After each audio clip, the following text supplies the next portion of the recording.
Hello，各位好啊！各位女師傅啊，今次咧又帶大家過嚟都係葉旺村啊嚇，我哋做咗個2、3人單位，咁亦都俾大家可以參考下啊。兩房嘅做法，中間係廳咁樣嘅啊。咁過到嚟睇睇而家我哋呢個單位嘅嗰個設計佈局啊。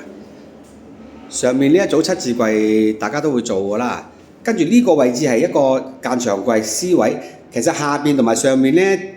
入邊有房，即係而家呢間房啊嚇，都做咗床嘅嚇，咁即係中間淨係留咗個 C 位俾廳用咯啊。咁入到嚟咧，而家正面我哋影住嘅地方係主人房嚟嘅啊。咁主人房咧就係一個玻璃單線門啦，加埋佢本身有嘅衣櫃儲物櫃間咗呢幅牆出嚟啊嘛嚇。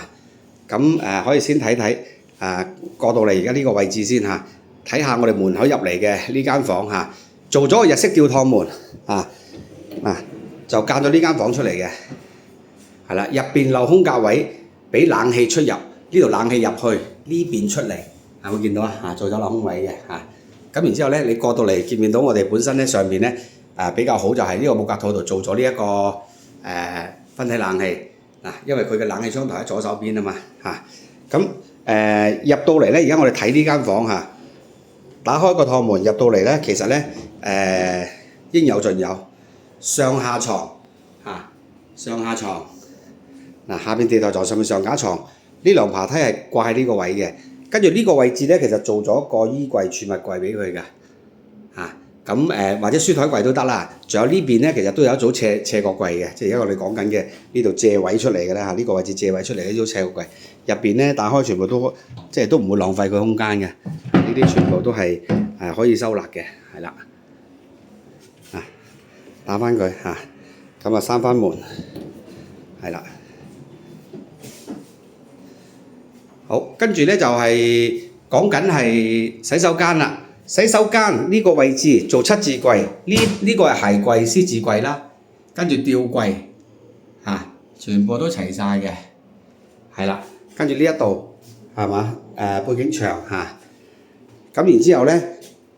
洗手間嘅木門板拆咗之後，做翻呢個 PD 趟接門，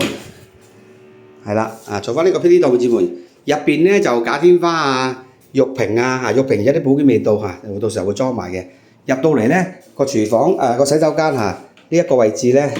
我哋閂翻佢先我哋閂翻佢基本上入邊呢度係呢一套嘅儲物櫃啦、鏡櫃啦假天花啦，全部都齊晒嘅係啦，所以收納係相當強嘅基本上嚟講，將個空間都盡量利用晒佢咯見使啲咯然之後咧過到嚟啦，過到嚟咧就係我哋講嘅客廳位置。客廳位置呢個係電視儲物櫃啦、飾物櫃啦，同埋咧背景牆大家開闊啲影俾大家睇睇即係連埋廚房門我哋都做埋格柵咁變咗嚟講咧就比較靚仔啲睇落去整齊啲一致啲。跟住入邊咧主人房係玻璃趟門，入到嚟之後呢度仲有一組衣櫃間牆櫃嘅，同埋4尺嘅床跟住4尺嘅床頭衣櫃儲物櫃呢一邊同樣地都係呢組間牆嘅衣櫃儲物櫃，所以玻璃趟門就唔使兩線我哋做一線嘅一單線就得啦單線嘅玻璃趟門大家睇睇下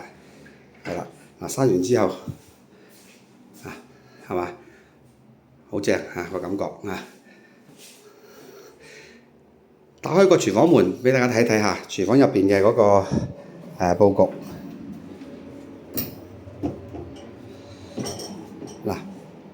廚房咧，我哋做咗菱形嘅廚房俾佢啦，即係客戶要求啦。其實 L 型或者菱形就睇客戶自己需要嘅啫主食爐位入邊呢兩個門打開，全部都可以放嘢啦。洗衣機位跟住咧就係熱水爐吊櫃、抽油煙機吊櫃、假天花咁呢一邊咧，亦都係就做埋呢一組嘅嗰個吊櫃加醬油架俾佢咯。跟住即係唔做咁低，俾佢放下呢一個可能係微波爐電飯煲嗰啲咁樣咯咁。